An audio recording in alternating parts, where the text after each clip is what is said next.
ইস আর যদি 50টা রান হতো, এই আফসোসটা কিন্তু এখন শুরু হয়ে গেল। বাংলাদেশ এই ম্যাচ জিততে পারবে না। আমার রাগ হচ্ছে লিটনের উপর। বাংলাদেশের এখন সবচেয়ে স্ট্রং ডিপার্টমেন্ট হচ্ছে বোলিং। খেলা কালকে শেষ হয়ে যাচ্ছে। আসলেই কি কোনো পার্থক্য আছে? Why should Bangladesh win this test? Toss হারাতে আসলে কি ম্যাচটা থেকে ছিটকে গেছে অনেকটা। শরীফুল বন্দনা করার টাইম চলে আসছে। আনএক্সপেক্টেডলি খুবই ভালো খেলে ফেলছে ব্যাটাররা। এই টিমকে নিয়ে আপনি কিছু বলার আগে আপনার মিনিমাম 5 বার ভাবা উচিত।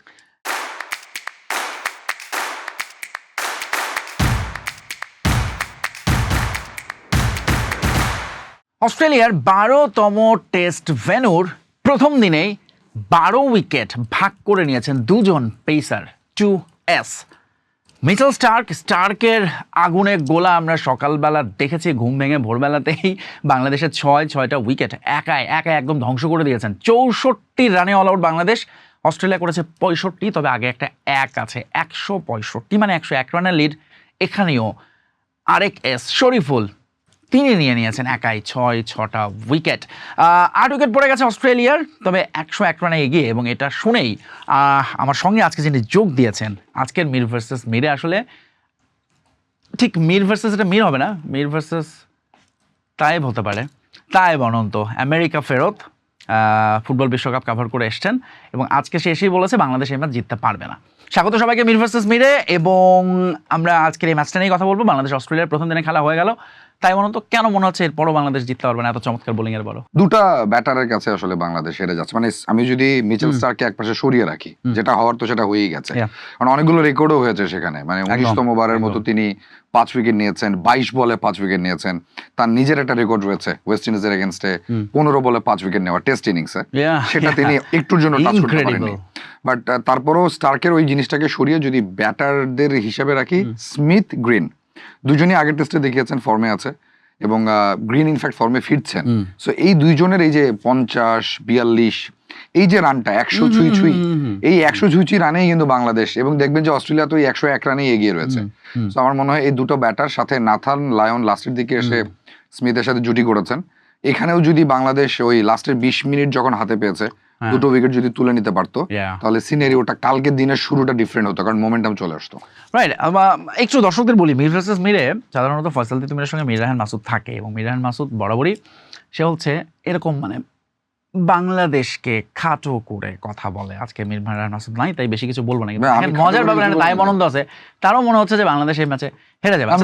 আমি জানি আপনি অস্ট্রেলিয়ায় ছিলেন, অস্ট্রেলিয়ার এই জন্য কি অজি প্রীতি আছে আপনার ভেতরে? না না না, এই ধরনের আপনি এরকম মিথ্যা বানোয়াট অভিযোগ কেন? মিথ্যা বানোয়াট অভিযোগ কেন? আপনি তো অস্ট্রেলিয়ায় ছিলেন, আপনিও তো অনেক দেশে গিয়েছেন, তো এটা তো কোনো বিষয় না, কোনো প্রীতি নেই। আমার কাছে যেটা মনে হয় ন্যাচারালি আপনি যদি চিন্তা করেন যে অস্ট্রেলিয়ার মতো মাটিতে আপনি গিয়ে জিতেছেন, ডমিনেট করে জিতেছেন প্রতিটা সেশন, ফার্স্ট টেস্ট, এবং পুরো পৃথিবী আপনাকে প্রশংসা করেছে সেটা। কিন্তু অ্যাট দ্য সেম টাইম বাংলাদেশের টেস্টে আনপ্রেডিক্টেবল নেচারটাকে আপনি ভুলে গেলেও তো চলবে না। আপনি পাহাড় ডিঙ্গিয়েছেন, তার আগে কিন্তু আপনাকেও একজন পাহাড় ডিঙ্গিয়েছে, সেটা জিম্বাবুয়ে। আপনি জিম্বাবুয়ের কাছে ইনিংস ব্যবধানে হেরেই কিন্তু অস্ট্রেলিয়া খেলতে গেছেন। সো ওই সিনটাকে ভুলে গেলে চলবে না। আচ্ছা, আমার কোনো কারণে কি তার মানে এটা কি এরকম, তার মানে যে ওই টেস্ট জয়টা বাংলাদেশের একটা ফ্লুক ছিল? না, আমি ফ্লুক বলছি না, কিন্তু বাংলাদেশ ভালো খেলে জিতেছে। এমন যদি হতো যে বাংলাদেশ ঠিক যেভাবে জিম্বাবুয়ে বাংলাদেশের সাথে ভালো খেলে জিতেছে, তো বাংলাদেশ জিম্বাবুয়ের সাথে আউটপ্লেড হয়েছে। এবং দুটো টেস্টের মধ্যে একটা পার্থক্য আমার চোখে পড়ে, সেটা হচ্ছে বাংলাদেশ খুব খারাপ খেলেছিল জিম্বাবুয়ের সাথে, অস্ট্রেলিয়া কিন্তু খুব খারাপ খেলেনি। বাংলাদেশ অস্ট্রেলিয়াকে খারাপ খেলতে বাধ্য করেছে, ভালো বোলিং করেছে। শরীফুল যেমন আজকে খুব ভালো বোলিং করেছেন। আর আরেকটা জিনিস আমার কাছে মনে হয় যে উইকেটটাও খুব অস্ট্রেলিয়ার ঠিক নেইচার বিরুদ্ধ উইকেট দুটোই। আপনি দেখবেন যে রবিচন্দ্রন অশ্বিন একটা কথা বলেছেন যে অস্ট্রেলিয়ার অনেক ব্যাটার চপডিন হচ্ছেন, ব্যাটে লেগে ঢুকে তিনটা ইনিংসে হলেন। এবং এটার এক কারণ একটাই, বলটা একটু লেটে আসে ব্যাটে, রিঅ্যাকশন টাইমটা উনি দ্রুত করে ফেলেন, যে কারণে ব্যাটে লেগে ঢুকে যায়। আজকে যদি আপনি লাবুশেনের আউটটা দেখেন, অনেকটা একই রকমই, বুঝতেই পারেননি যে বলটা ভেতরে আসছে। সো আমার কাছে মনে হয় যে উইকেটটাও একটা অস্ট্রেলিয়ার জন্য নতুন পরীক্ষা, যে তারাও এরকম উইকেট আসলে নিজের মাটিতে কখনো খেলেনি। আর at the same time Bangladesh যে রেকর্ডটা করলো, মানে টেস্ট অভিষেক কোন একটা ভেন্যুর, সেটা সর্বনিম্ন রান বাংলাদেশের। থ্যাংক গড বাংলাদেশ নিজেদের টেস্ট ইনিংসের সর্বনিম্ন রানটা করে নাই। ওয়েন দ্যাট ওয়াজ 39 for 9, আমি ভাবতেছিলাম 43 রানের নিচে অল আউট হয়ে গেলেই কিন্তু রেকর্ড। আমার মনে তার আগে আমি দেখছিলাম অনেকেরই চিন্তা ছিল 36 নিয়ে, যে 36টা পার করতে পারে কিনা, কারণ সেই স্মৃতিতে এখনো টাটকা অস্ট্রেলিয়ার মাঠ। অবশ্য তারও আগে গত বছর ওয়েস্ট ইন্ডিজ সেখানে মানে অস্ট্রেলিয়ার সঙ্গে অল আউট হয়েছিল 27 রানে। মানে অলরাইট, কিন্তু এবার একটা খুবই আলোচিত, জনপ্রিয় বা বেসিক একটা কোশ্চেন করি, বা ক্লাসিক কোশ্চেনটা হচ্ছে, উপমহাদেশের সাবকন্টিনেন্টে বা লেটস সে বাংলাদেশে মিরপুরে যখন খেলা হয়, আমরা অস্ট্রেলিয়াকে হারিয়েছি, ইংল্যান্ডকে হারিয়েছি ধান ক্ষেতের উইকেটে, স্পিনিং ট্র্যাক বানিয়ে তাদেরকে আমরা কুপকাত করেছি। নাও আমরা যখন একটা পেস অ্যান্ড বাউন্স উইকেটে খেলছি, একদিনে 18টা উইকেট পড়ে গেল, এবং সেটা নিয়ে কিন্তু কেউ বলবে না যে এটা আসলে একটা মানে ইমব্যালেন্স হয়েছে। সবাই বলছে যে না এটা ভালো টেস্ট ক্রিকেটের, মানে অ্যাকচুয়ালি দুটোর মধ্যে আসলেই কি কোনো পার্থক্য আছে? মানে আমি যদি ওইভাবে চিন্তা করি যে কেউ স্পিনিং ট্র্যাক বানিয়ে যদি একদিনে 18 উইকেট তুলে নেয়, আর কেউ যদি পেস ট্র্যাক বানিয়ে একদিনে 18 উইকেট তুলে নেয়, পার্থক্যটা কি দুটোর মধ্যে? অস্ট্রেলিয়াতে তো পেসি উইকেটেও আপনি বাউন্সি উইকেটও খেলা 4 দিনেও যায়। আপনি যদি ইন্ডিয়া অস্ট্রেলিয়া ইংল্যান্ডের টেস্ট গুলো দেখেন, যেগুলো আসলে অ্যালেন বর্ডার কিংবা ভুলে গেছে এটার নাম কি জানো, ইংল্যান্ডের সাথে যেটা খেলে অ্যাশেজ, অ্যাশেজ বা অ্যালেন বর্ডার এই সিরিজ গুলো যদি দেখেন আপনি, সেক্ষেত্রে ওখানে তো আসলে 4 দিনও খেলা যায়, উইকেট বাউন্সি থাকে, পেসারদের বান্ধব থাকে। বাট এখানে আসলে টু ডিফিকাল্ট ফর ব্যাটার্স। আপনি যদি প্যাট কামিন্সের আউটটা দেখেন, যেটা শরীফুল করেছেন, ও তো প্যাট কামিন্স কতগুলো টেস্ট খেলেছেন, অস্ট্রেলিয়ার ক্যাপ্টেন্সি করেন, তাই না? এই ধরনের বল তো তিনি খেলেছেন, স্টিল আনপ্রেডিক্টেবল ফর হিম, বুঝতেই পারেন যে একটা বাউন্সার দিবেন। তবে আমার মনে হয় সবকিছুকে একপাশে সরিয়ে শরীফুল বন্দনা করার টাইম চলে আসছে। শরীফুল বাংলাদেশের পেস ব্যাটারটা যে আসলে কত ডেঞ্জারাস, এটার আরেকটা এক্সাম্পল। এক্স্যাক্টলি তিনি গত ম্যাচে দলে ছিলেন না, সেই ম্যাচের আমি বলবো যে অন্যতম ভালো, মানে আমাদের পেসাররা সবাই ভালো করেছে, এবাদত হয়তো একটু কম উইকেট পেয়েছে, বা তার ইম্প্যাক্ট ছিল। সেই এবাদতের জায়গায় শরীফুল আসলেন এবং এলেন, দেখলেন, জয় করলেন এর মতো ব্যাপার। এটা আমি তোমার কাছে একটু জানতে চাই যে what do you think Bangladesh, why should Bangladesh win this test? Why should Because you think Bangladesh Bangladesh can win this test, right? Okay, so প্রথম কথা হচ্ছে যে জয়টা আসলে তো মানে আমি চাই ধারাবাহিকতাটা দেখতে, যেটা দ্যাট উই আর ডিসকাসিং না একটু আগে। সো বাংলাদেশ ডারউইনে যেটা খেলেছে আজকে, যখন ফার্স্ট ইনিংসটা হলো 64 রান অল আউট, সো সবার কিন্তু মাথার মধ্যে এটাই আসছে, ও আছে এটাই তার মানে কি আসল বাংলাদেশ। সো সেইটা যেন সেকেন্ড ইনিংসে ভাই, যে এখন আমরা বোলিং দিয়ে কিছুটা পুষিয়ে দিতে পেরেছি, ব্যাটিংয়েও সেটা দেখতে চাই, ওই ক্যারেক্টারটা দেখতে চাই, বাংলাদেশ ফাইট করছে, পজিটিভ ক্রিকেট খেলছে, চেষ্টা, মানে অসহায় আত্মসমর্পণ না আর কি। কারণ আমার প্রশ্ন যেটা তাই, আপনি যদি ধরেন এই যে আলাপে আসছেন, you have some little preparation, এখানে কি কি হবে আপনার, আপনি ম্যাকাইতে খেলা, গ্যাবার মাটি দিয়ে উইকেটটা বানানো, ঘাস আছে উইকেটে দেখতে পাচ্ছি আমরা, বাতাস এখানে অনেক বেশি, বাংলাদেশে বারবার বলছেন এইখানে যে মিচেল স্টার্ক এরকম ভয়ঙ্কর হবেন, সেটার প্রিপারেশন এবং অ্যাপ্লিকেশন বাংলাদেশের ব্যাটারদের ছিল না বলে আমার কাছে মনে হয়। একটা জিনিস কি, মানে এই উইকেটে অস্ট্রেলিয়া তো তাদের ফার্স্ট ইনিংসটা খেললো ম্যাচের সেকেন্ড ইনিংসে, রাইট? তারপরও তাদের জন্য কতটা ডিফিকাল্ট। বাংলাদেশ তো এমনিতে টেস্ট ঘরানার টিম না, টেস্ট কম খেলে, অত ভালোও খেলে না, এমন উইকেটে খেলে না। সবচেয়ে বড় কথা, আপনি কাদের এগেনস্টে খেলছেন? চারটা এমন বোলার এগেনস্টে খেলছেন যাদের টেস্টে 300-র উপরে উইকেট আছে। 300 উইকেট টেস্টে তুলতে তুলতে তো জীবন পার হয়ে যায়। বাংলাদেশের কেউ কখনো তুলতে পারবে কিনা সেটা নিয়ে আমরা 2-3 ঘন্টা কথা বলতে পারি। যেখানে আপনার 1200-1300 উইকেট নেওয়া একটা দলের এগেনস্টে আপনি খেলছেন, সেখানে আপনি এমন পারফর্ম করতেই পারেন। যেটা সবচেয়ে ভালো যে বাংলাদেশ আসলে হার মানে নাই, তাদের বোলিং দিয়ে সেটা পুষিয়ে দিয়েছে। এবং ওই যে 64 রানে অল আউট হওয়ার ফলে যেই অপমান বলেন, যে লজ্জা বলেন যেটা ছিল, সেটা কিন্তু বাংলাদেশের বোলিং দিয়ে আমরা অনেকখানি কভার আপ করেছি। এবং এখন আমাদের ওই যে টেস্ট নিয়ে আমাদের যে হাউতাস, ইস আর যদি 20টা রান হতো, ইস আর যদি 50টা রান হতো, এই আফসোসটা কিন্তু এখন শুরু হয়ে গেল। কারণ আপনি দেখেন বাংলাদেশের যারা পারফর্ম করেছে ব্যাট হাতে, কেউই পারফর্ম করেনি এই টেস্টে। কে করেছে? আমাদের 11 নম্বর ব্যাটার, সর্বোচ্চ উইকেট এবং সর্বোচ্চ রান করেছেন 11 নম্বর ব্যাটার শরীফুল 14। সো আমাদের যদি টপ অর্ডারের 5 জন বা 4 জন যারা ডাক মেরেছেন, এরাও যদি 10 রান করে করতো, 50ও যদি বাংলাদেশের থাকতো, অস্ট্রেলিয়ার লিডটা এখন মাত্র 50 থাকতো। The test is open. এই 100 রানের ডিফারেন্স কিন্তু এই টেস্টে বিশাল। তাই এরকম সিচুয়েশনে, মানে রিসেন্টলি আমরা এটা যখন টেস্টে দেখি, প্রথম দিন একটু ডিফিকাল্ট কন্ডিশন, তখন কিন্তু ব্যাটাররা অনেকবার দেখেছি যে তারা বেশ একটু রিস্কি শট খেলেন যান। বাংলাদেশের ব্যাটসম্যানদের আজকে এরকম কোনো চেষ্টা ছিল না। ওকে, সেটা নাও থাকতে পারে, কিন্তু খুবই অর্থোডক্স লেগেছে এগেনস্ট মিচেল স্টার্ক। কেউই এক্সট্রা কিছু করার চেষ্টাই করেননি, কোনো ফিট মুভমেন্ট নাই, কেউ একটু বের হয়ে আসলেন না, এবং সবাই জায়গায় দাঁড়িয়ে স্টার্ককে যেন বলছিলেনই, তারা অনেক ডিপে ব্যাট করছিলেন সবাই নেমে। সো এবং মিচেল স্টার্কের ফেভারিট জোনই হচ্ছে fuller length, yorker, late swing সে দেবে, এবং সেখানে বাংলাদেশ ব্যাটসম্যানরা ধরা খেলো। সো আমার প্রশ্নটা হচ্ছে, মানে ডিড ইউ এক্সপেক্ট যে বাংলাদেশের ব্যাটাররা যখন 1, 2, 3 করে 4টা 5টা উইকেট পড়ে গেল, যে এই স্টার্কের মানে তার মানে নর্মালি স্টার্কে খেলা যাচ্ছে না, তাকে অ্যাবনর্মালি খেলা উচিত এবং বাংলাদেশের চেষ্টা করা উচিত? Did you expect? না, ওই রকম সিচুয়েশনে হয় কি, যখন আপনার 10, 12, 15 রানে 5টা-6টা উইকেট পড়ে যায়, there is a huge panic moment. এবং আপনি অলরেডি একটা হিস্টেরিক উইন থেকে এসে Yeah. মানে ওইটার স্মৃতিটাকে ক্যারি করে আপনি দেখছেন যে কি আমার এক সেশনে আমার অবস্থা খারাপ এবং আমি আবার ওই আগের টেস্ট ঘরানায় ফিরে গেলাম যেখানে আমি টেস্ট খেলতে পারি না। সো ওই প্যানিক মোমেন্ট থেকে তখন আর ওই অর্থোডক্স তখন চিন্তা করে যে আচ্ছা ঠিক আছে কিভাবে স্টারকে 6টা বল খেলে আমি একটু অপোনেন্ট ব্যাটারকে নিয়ে আসবো। আমার কাছে একটা জিনিস যেটা মনে হয় যে স্টার খুব ভালো বোলিং করেছেন, স্পেশালি ফার্স্ট বলটা যদি দেখেন সাদমানের এগেনস্টে, Starc has become the first test bowler যিনি টেস্টে 4টা প্রথম বলে উইকেট নিয়েছেন। সো ররি বার্নস আছেন আর অনেক এবং জেমস অ্যান্ডারসনকে টপকে তিনি প্রথম ওভারে সবচেয়ে বেশি উইকেট রাইট। সো সাদমানের জন্য খারাপই লাগছে আসলে, সাদমান কিছু বুঝেই নেই, বলটা দেখতেই পায় নাই। সো বাকি আমি কাউকেই দোষ দেব না ইনক্লুডিং মুশফিক, বাট আমার 2টা আউট নিয়ে দুঃখ আছে। একটা হচ্ছে মোমিনুল, আনএক্সপেক্টেড শট, এটা মোমিনুলের আসলে কোনো ফুট মুভমেন্ট ছিল না, কিছুই ছিল না। টেস্ট ক্যাপ্টেন্সি করেছেন, আগের টেস্টে কি সুপার খেলেছেন 30-49, এটা কি শট খেলেন আমি জানি না। আর আমার রাগ হচ্ছে লিটনের উপর। লিটন আসলে ওই বলটা যে ভেতরে ঢুকতে পারতো এটা তো লিটনের অনেক ভালো বোঝার কথা। তো লিটন এবং ওটা ভেতরে, এবং আমিও এটাও জানি না যে আসলে যখন রিভিউ নেওয়া হলো বলটা পড়েছে কিন্তু লেগ স্টাম্পের উপরে, গিয়েছেও একটু সোজাসুজি, এত আনফরচুনেট বলটা কিন্তু বেরিয়ে যেতে পারতো, হ্যাঁ ভেতরের দিকে ঢুকছিল। এবং অস্ট্রেলিয়ার রিভিউ নেওয়াটা কিন্তু একেবারে টপ নচ, তারা আগের রিভিউটা নেয় নাই এবং ওটা দেখা গেল রিপ্লাইতে পরে নষ্ট হতো। লিটনের রিভিউটা নিলে তাকে আউট করলো। লিটন কিন্তু তাদেরকে একটু ইয়ে করার চেষ্টা করছেন যে ব্যাটে লেগেছে অ্যাকচুয়ালি না। কিন্তু এই ধরনের টেস্টে তিতুমির আপনি দেখেন যে এই যে 42 রান স্মিথের, যে ম্যাচ ডিসাইডিং রান, এগুলো হচ্ছে এক্সপিরিয়েন্স, এগুলো হচ্ছে বহুত বছর খেলার মানে তজুরবাও যেটাকে বলে। বাংলাদেশের একটা ব্যাটার যদি 50 করতো, the scenery would have been different. আচ্ছা, বাংলাদেশ তার মানে এই ম্যাচে মনে হয় যে টস হারাতে আসলে কি ম্যাচটা থেকে ছিটকে গেছে অনেকটাই, একদম অ্যাবসলিউটলি ট্রু। এবং আমার মনে হয় যে অস্ট্রেলিয়াও যদি ফার্স্টে ব্যাট করতো নিশ্চয়ই এত, আমরা তো আসলে বলতে পারি না এত কম রান আউট হতো কিনা, কিন্তু দিন শেষে অস্ট্রেলিয়া খুব বেশি রান করতে পারতো না, কারণ উইকেটটাই তো খুব বোলার বান্ধব। আর আরেকটা জিনিস সেটা হচ্ছে যে মানে একাই বোলিংটা করে গেছেন শরীফুল। যদি হাসান মাহমুদের আজকে দেখেন, হাসান মাহমুদের ওই টেস্টের অমন পারফরমেন্সের পরে তাকে রিড আউট করে ফেলছে অস্ট্রেলিয়া, উইকেট দেয়নি কিন্তু। সো এটাই তো হচ্ছে খেলা, যে আপনি যখন অপোনেন্ট বোলারকে বের করে ফেলবেন।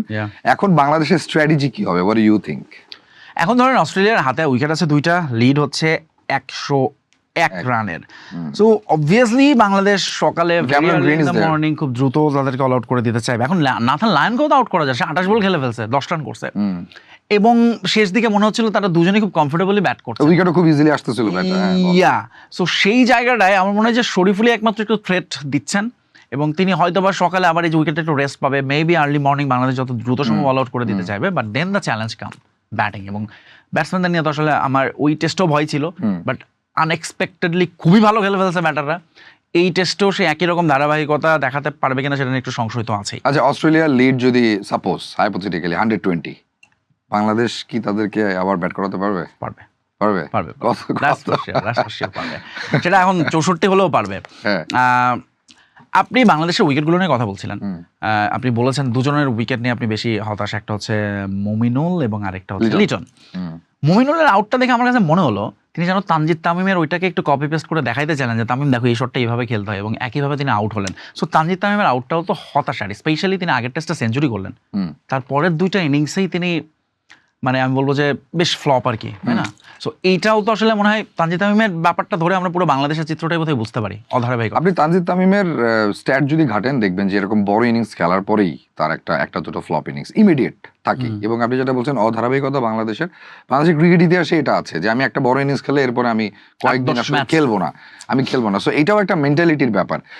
খুব রিসেন্ট সাকিব আল হাসানের একটা ইন্টারভিউ, আপনি জানেন আপনি দেখেছেন কিনা, সিম্পলি সাইদে ইন্টারভিউটা হয়েছে, সেখানে সাকিব বলেছেন যে ক্যারেক্টার দরকার বাংলাদেশে। হ্যাঁ, যে ক্যারেক্টার আমাদের কে আছেন, আমাদের ক্যারেক্টার আছেন মোস্তাফিজ, আমাদের ক্যারেক্টার আছেন শরীফুল, কিন্তু আমাদের আপনার ব্যাটার ক্যারেক্টার লাগবে তো আপনাকে বিশ্ব জিততে হলে, বিশ্বকাপ জিততে হলে। আপনি সেটা টেস্টে জিতেন, ওয়ানডেতে জিতেন, তো লিটন কুমার দাস হয়ে উঠেছিলেন, কিন্তু এখন তো আবার এই টেস্টে তো লিটনের পারফরমেন্স আমরা পেলাম না। ধরেন লিটন এই টেস্টে লিটনের কাছ থেকে আমরা কি চাইতে পারতাম? বাংলাদেশের অমন একটা পরিস্থিতিতে আমরা পাকিস্তানের সাথে 6 উইকেট হারিয়ে ফেলেছিলাম না অল্প রানে, সেখান থেকে লিটন আর মিরাজ 26 রানে বের করে নিয়ে টেস্টে জিতেছিও আমরা। এমন টেস্টে লিটনের একটা 50-60 উড হ্যাভ বিন গ্রেট, এবং এই পুরো ম্যাচের চিত্র পাল্টে দিতে পারতো। সো এই ছোট ছোট জিনিসগুলো as a batter, as a player আপনাকে আসলে বাকিদের থেকে আলাদা করে বলে আমি মনে করি। বাট থ্যাংক গড যে হাসান মাহমুদ, তাইজুল এবং শরীফুল 3 জন রান করেছেন। এই 3 জন মিলে 40 রান 50 রান অ্যাড করছে বলে বোর্ডে 64 রান আছে। Mehedi Hasan Miraz is the first person যে ডাবল ডিজিটে গেছে 11। হ্যাঁ, এরপরে শেষ দিকে আমাদের হাইয়েস্ট রান আপনি বললেন যে Shoriful, at the same time ওই 11 মানে 10th উইকেট জুটিটাই সবচেয়ে হাইয়েস্ট পার্টনারশিপ, 39 রানে 9 থেকে 64 পর্যন্ত গিয়েছে। আপনি আমাকে প্রশ্ন করলেন যে বাংলাদেশ কি করবে, কত রান করবে, মানে সেকেন্ড ইনিংসে অস্ট্রেলিয়াকে ব্যাট করাতে পারবে কি না। একই প্রশ্নটা আমি আসলে আপনাকেও করতে চাই। What is your? আমি এই ধরনের কিছু বলবো না, আমি আপনাকে বলবো খেলা কালকে শেষ হয়ে যাচ্ছে। খেলা কালকে শেষ হয়ে যাচ্ছে? That's my prediction, খেলা কালকে শেষ হয়ে যাবে। ওকে, মানে if Australia মানে they bowled out by first 10-15 overs, যদি তারা ফার্স্ট সেশনটা ক্যারি আউট করে যায়, গ্রিন ধরেন এমন কিছু করে ফেললেন, তাহলেও কিন্তু কালকে খেলা শেষ হওয়ার একটা চান্স আছে। বাট আমার কাছে মনে হয় যদি অস্ট্রেলিয়া কালকে 10 ওভারের মধ্যে অল আউট হয়ে যায়, তাহলে কালকে খেলা শেষ হয়ে যাবে। এই যে একটা মানে তাচ্ছিল্য, একটা একটু পোক করা, আমি তো বলিনি বাংলাদেশ হারবে, অস্ট্রেলিয়া হারবে না। এটা কেউই বলছে না। অনেক বিশ্লেষকরা ওই যে অস্ট্রেলিয়ান ওই যে একটা কন্টেন্ট ক্রিয়েটর সে বলছিল, আমি তানজিদ তামিম, শরীফুল এদেরকে তোমার চেনার দরকার নাই, আমি জানবো যে অস্ট্রেলিয়া 2 দিনের মধ্যে ম্যাচ জিতে এসে বসে সে মজা করবে। সে কিন্তু পরে চিন্তা বাধ্য হয়েছে। এবং ক্রিকেট বিশ্বকে আমরা আসলে এইভাবেই আমরা এখন দেখেন, আমি একটু ছোট্ট করে আপনাকে এটা অ্যাড করতে চাই, সেটা হচ্ছে বাংলাদেশ যদি টেস্টটা 2 দিনও হারে, কালকেও যদি হারে, আমি যেটা বলছি সেটা যদি সত্যিও হয়, তাতেও প্রথম টেস্টের আমাদের যে স্মৃতি, যে অর্জন, সেটা খাটো করার কোনো সুযোগ নাই। We played amazing. এবং এটা আমাদের এরপর আপনি T20 ওয়ার্ল্ড কাপ জিততে পারেন, আপনি টেস্ট চ্যাম্পিয়নশিপও জিততে পারেন, অস্ট্রেলিয়ার এগেইনস্টে Joy will be always top notch. বাংলাদেশের ক্রিকেট ইতিহাসে এত বড় জয় আসলে কখনোই আসে নাই। গত কয়েক বছরে বাংলাদেশের সব ফরম্যাটে আমি পার্সোনালি ফিল করি যে বাংলাদেশের এখন সবচেয়ে স্ট্রং ডিপার্টমেন্ট হচ্ছে বোলিং। টেস্ট, ওয়ানডে, T20 আমরা ম্যাচ জিতলে বোলাররাই বেশি ভূমিকা রাখছে। এই সিরিজেও যাওয়ার আগে আমরা বোলারদের নিয়ে খুব আত্মবিশ্বাসী ছিলাম, অস্ট্রেলিয়ান উইকেটে গিয়ে তারা বল করবে। কিন্তু আপনার ব্যাটসম্যানদের এই ক্ষেত্রে কি মনে হয় যে মানে আসলে ঠিক কি হচ্ছে, মানে কেন আমরা একসময় তো আমরা এরকমই ছিলাম, উল্টোটা ছিলাম, আমাদের ব্যাটাররা আমাদের অনেক ম্যাচ বের করে দিতেন, কিন্তু এখন দেখা যাচ্ছে সবসময় উল্টোটা হচ্ছে, কেন এটা? মানে অস্ট্রেলিয়াতে গিয়ে তো ইন্ডিয়া, ইংল্যান্ডের মতো টিমও খাবি খায় ব্যাটাররা, তো সেখানে প্রথম কথা হচ্ছে আমরা বাংলাদেশ, আমরা পুচকে বাংলাদেশ। তার চেয়ে বড় কথা আমরা কিন্তু দুটো ফার্স্ট টেস্টের দুটো ইনিংসই ভালো খেলেছি অ্যাজ এ ব্যাটিং ইউনিট। আমরা পুচকে বাংলাদেশ কেমনে হইলাম? না, সেটা তো আমরা ভালো খেলেছি, 25 বছর ধরে টেস্ট খেলে। না ঠিক আছে, কিন্তু আমাদের টেস্টের পারফরম্যান্স তো কখনোই আপ টু দা মার্ক ছিল না। কেন? আমরা তো রিসেন্ট টাইম আমরা পাকিস্তান রিসেন্টলি আমরা ভালো খেলছি, দ্যাটস হোয়াট ইউ সেইং, যে আমরা রিসেন্টলি ভালো খেলা শুরু করেছি। এটাকেও আপনি এটা বড় টেস্ট নেশন হয়ে গেছেন, আপনি সেটা দাবি করতে পারবেন না। আমরা পাকিস্তানের মাটিতে জিতেছি, পাকিস্তানকে ঘরে এনে জিতেছি। সাফল্য যদি আপনি চিন্তা করেন, এটা আমরা শ্রীলঙ্কার সাথে এখনো টেস্ট খেলেন, আপনি 5টা টেস্ট খেলেন শ্রীলঙ্কার সাথে, 4টেই হারবেন। সো আপনার এখনো টেস্টে একটা বড় দল হয়ে ওঠার মতো আমি মনে করি না। বাংলাদেশ যেই ফ্লোতে যাচ্ছে, অ্যাটলিস্ট আরো 1-2 বছর যদি এই ফ্লোটা বাংলাদেশ ক্যারি করে, তখন হয়তো একটা ভালো টিম আমি বলতে পারবো। বাট স্টিল আমি এখনো মনে করি যে যেই টিম পাকিস্তানকে ঘরের মাটিতে হোয়াইট ওয়াশ করে, জিম্বাবুয়ের কাছে ইনিংস ব্যবধানে হেরে, আবার অস্ট্রেলিয়াকে হারিয়ে আবার পরের ইনিংসে 64 রানে অল আউট হয়ে যায়, এই টিমকে নিয়ে আপনি কিছু বলার আগে আপনার মিনিমাম 5 বার ভাবা উচিত। ওকে, আমি আর কিছু বলবো না, আপনারাই বলেন। আই হোপ যে মির ভার্সেস মির যারা দেখেন এটা জবাব দিবেন। তাই অনন্তকে দেখলেন আজকে যে আমরা আসলে সমালোচকদের মুখ বন্ধ করতে চাই না, আমরা দুজনেই, তুমি আমাকে আলাদা করে দিচ্ছ কেন? আমরা দুজনেই চাই বাংলাদেশ ভালো খেলুক, বাংলাদেশ জিতুক, আমরা দুজনেই চাই সেটা, right? Of course, thank you so much Taib. Let's see কালকে কি হয়, এবং কালকে না শুধু কালকে ও বলেছে খেলা শেষ হবে, বাট আমার প্রেডিকশন কালকে খেলা শেষ হবে না। কবে শেষ লেটস সি হবে? উইল কবে শেষ হবে? কালকে পর দিন, আড়াই দিনে 2.5 দিনে খুব পারতেছে। এবং ম্যাচে আসলে মনে আছে যে প্রথম টেস্টে ফার্স্ট ইনিংসটাই কিন্তু পার্থক্যটা গড়ে দিয়েছিল, এবং ম্যাচ শেষে ব্যাট কামিন্স যেটাই বলেছিলেন যে আসলে ফার্স্ট ইনিংসে বাংলাদেশের লিডটা, এবং আমার মনে হয় এই ম্যাচেও ফার্স্ট ইনিংসটাই পার্থক্যটা গড়ে দিয়েছে। শুধু 64 জায়গায় যদি 164 হতো, ও গড, ম্যাচটা জমে ক্ষীর। এবং একটা জায়গায় আরেকটা পয়েন্ট আমরা ঠিক ঢোকার আগে বলছিলাম যে অস্ট্রেলিয়ার রান যখন 150, 34 ওভার, বাংলাদেশ ঠিক 34 ওভারে 64 রানে অল আউট হয়েছে। সো এইরকম সিচুয়েশনে আমার সবসময় মনে হয় এখন মডার্ন ক্রিকেট যেভাবে হয়, একটু আসলে এগ্রেসিভ খেলা দরকার, এবং তামিম যদি আজকে ওরকম একটা রোল নিতেন, বা লিটন কুমার দাস, হয়তোবা সিনারিওটা একটু অন্যরকম হতো। Thank you so much Taib, once again see you again soon, bye bye, tata. দর্শক, আপনারা আলাপের সাথে থাকবেন, মির ভার্সেস মিরের সাথে থাকবেন, এবং অবশ্যই আপনাদের বাংলাদেশ দলের জন্য শুভকামনা জানাতে ভুলবেন না। By bye, tata.